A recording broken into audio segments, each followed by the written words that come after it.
3 जुलाई 2026 शाम के लगभग 4 से 4:30 बजे जयपुर के एक प्रताप नगर इलाके में एक 45 साल की महिला अपने दिव्यांग बेटे को कोचिंग क्लासेस छोड़ के घर लौट रही थी। अचानक एक स्पीडिंग एसयूवी उनसे टकरा जाती है। इम्पैक्ट इतना ज्यादा था कि उनकी मौके पर ही मौत हो जाती है। इस एक्सीडेंट के पीछे एक ऐसी साजिश थी जिसमें विक्टिम की 23 साल की बेटी पर आरोप लगे हैं। मैं हूं आपका द मास्क मिस्ट्री और आज की मिस्ट्री है एक 23 साल की ऐसी लड़की की जिसने अपने माँ बाप की हत्या की साजिश रची सिर्फ एक गवर्नमेंट जॉब को पाने के लिए। विक्टिम का नाम था नीरज शर्मा, उम्र 45 साल। वो जयपुर के रविंद्र नगर प्रताप नगर एरिया में रहती थी। नीरज एक कोर्ट में एलडीसी के पद पर काम करती थी, लेकिन ये जॉब उन्हें सीधे तरीके से नहीं मिली थी। करीब 1 साल पहले नीरज के पति विजय कुमार शर्मा, वो खुद भी एक कोर्ट में एलडीसी के पद पर काम करते थे। उनकी मौत के बाद सरकारी नीतियों के तहत नीरज को कंपनसेट अपॉइंटमेंट के थ्रू वही एलडीसी की पोस्ट मिल गई, लेकिन घर के अंदर कुछ और ही चल रहा था। पुलिस इन्वेस्टिगेशन के मुताबिक नीरज की बेटी आयुषी शर्मा, उम्र 23 साल, अपने पिता की मौत के बाद वही गवर्नमेंट जॉब खुद लेना चाहती थी। आयुषी ने अपने बयान में कहा कि उसने अपनी मां से रिक्वेस्ट की थी कि पिता की मौत के बाद वो जॉब उसे दे दी जाए, लेकिन नीरज ने खुद वो पोजीशन एक्सेप्ट कर ली और इसी बात ने आयुषी के अंदर एक गहरा गुस्सा पैदा कर दिया। कथित तौर पर आयुषी अपनी मां पर इल्जाम लगाती थी उन्होंने उसके फ्यूचर को बर्बाद कर दिया। इसके साथ साथ पिछले 2-3 सालों में मां बेटी के बीच प्रॉपर्टी को लेकर भी विवाद चल रहा था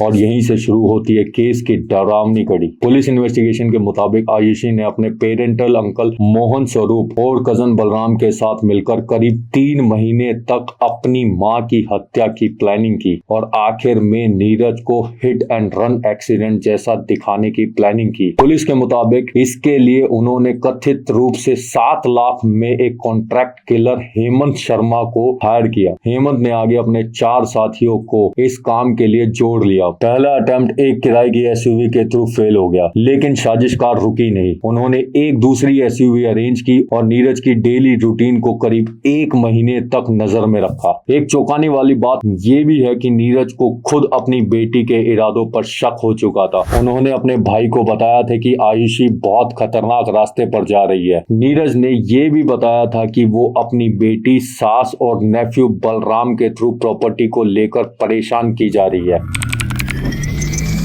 3 जुलाई शाम के 4 से 4:30 बजे नीरज अपने दिव्यांग बेटे को कोचिंग क्लासेस छोड़कर घर लौट रही थी। पुलिस के मुताबिक आरोप है कि वही वक्त हेमंत के एक साथी द्वारा चलाई जा रही महिंद्रा स्कॉर्पियो करीब 130 किलोमीटर प्रति घंटे की रफ्तार से उनसे सीधा टकरा गई। इम्पैक्ट इतना तेज था कि शरीर लगभग 100 फीट दूर जाके गिरा और उनकी मौके पर ही मौत हो गई। सीसीटीवी फुटेज में जो बाद में पुलिस ने रिलीज की, उस वक्त ये सिर्फ एक दुखद रोड एक्सीडेंट लगता था। किसी को अंदाजा ही नहीं था कि इसके पीछे क्या साजिश छुपी हुई थी।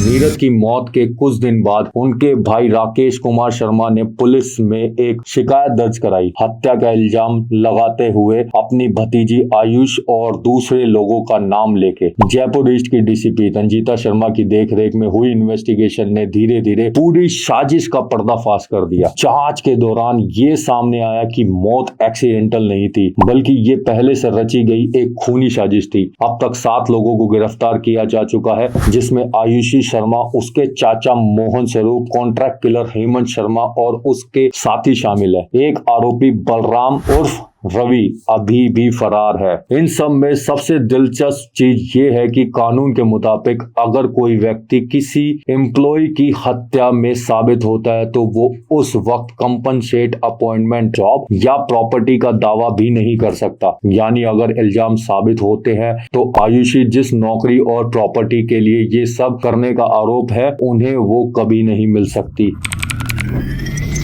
इस केस ने एक और चौंकाने वाला मोड़ ले लिया है। नीरज की मौत के कुछ दिन के बाद में उसके भाई राकेश शर्मा ने एक और नया इल्जाम लगाया कि आयुषी का हाथ सिर्फ अपनी मां की हत्या में नहीं बल्कि अपने पिता विजय कुमार की मौत में भी हो सकता है, जो करीब 1 साल पहले हुई थी। राकेश शर्मा और फैमिली के एडवोकेट चंद्र प्रकाश शर्मा के मुताबिक विजय कुमार शर्मा ब्रेन ट्यूमर का इलाज करवा रहे थे और उनकी हालत में सुधार भी हो रहा था, लेकिन इल्जाम है कि दिसंबर 2024 से अप्रैल 2025 तक आयुषी और उसके कजन बलराम ने उन्हें हॉस्पिटल से डिस्चार्ज करवाकर एक अनजान लोकेशन पर शिफ्ट कर दिया और फैमिली को उनसे मिलने नहीं दिया गया। फैमिली का कहना है कि जब वो डॉक्टर से दोबारा संपर्क में आए तब उन्हें पता चला कि विजय कुमार शर्मा की हालत बहुत क्रिटिकल हो चुकी थी। लीवर डैमेज, लंग्स में फ्लूइड और हार्ट ब्लॉकेज जैसी कॉम्प्लिकेशंस। कुछ दिनों के बाद ही उनकी मौत हो गई।